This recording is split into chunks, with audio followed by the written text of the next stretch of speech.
என்னுடைய வாழ்க்கையில என்னுள் எப்படி வந்தார், என்னுள் எப்படி உள்ளே கடந்து போனார் அப்படிங்கிறத தன்னை தாண்டியும் சிந்திக்க முடியுமா? வாழ்க வளமுடன். அனைவருக்கும் அன்பான வணக்கம்ங்க. நம்மளுடைய அனைத்து சொந்தங்களையும் அன்போடு வணங்குகிறோம். நம்ம ஒரு செய்யக்கூடிய செயல்கள் எல்லாம் ஒரு புண்ணியமான ஒரு செயலா இருக்குது. அப்படித்தான் நம்ம ஒன்னும் பார்த்து செய்யறோம்.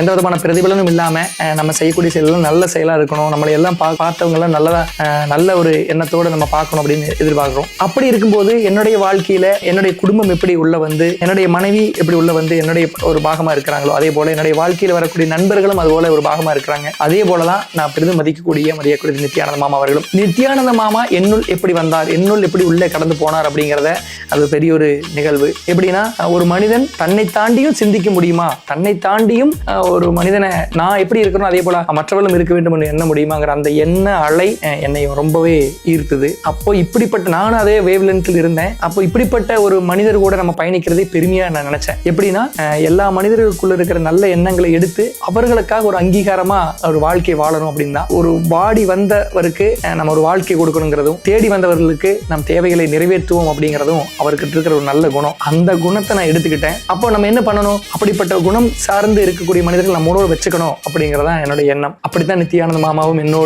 எனக்குள்ள இருக்கிறார் அப்படிங்கிறது. எல்லாருமே சொல்லுவாங்க, ஏதாவது ஒன்று பண்ணணும், நித்யானந்த மாமாவுக்கு ஏதாவது ஒன்று பண்ணணும்னா அவர் எதையும் எதிர்பார்க்காத ஒரு மனிதர். அப்ப அவருக்கு என்ன செய்யறது அப்படின்னு யோசிக்கும் போதுதான் எனக்கு தோணுச்சு, ஏன் நம்மளுடைய ஒரு வாக்கை இப்படி இருந்தாலும் நம்ம வாக்களிக்க போறோம், அந்த வாக்கு நம்ம அவருக்கு கொடுக்க முடியும் அப்படின்னு தோணுச்சு. அப்படித்தான் உங்கள்கிட்ட கேட்டுக்கிறேன்.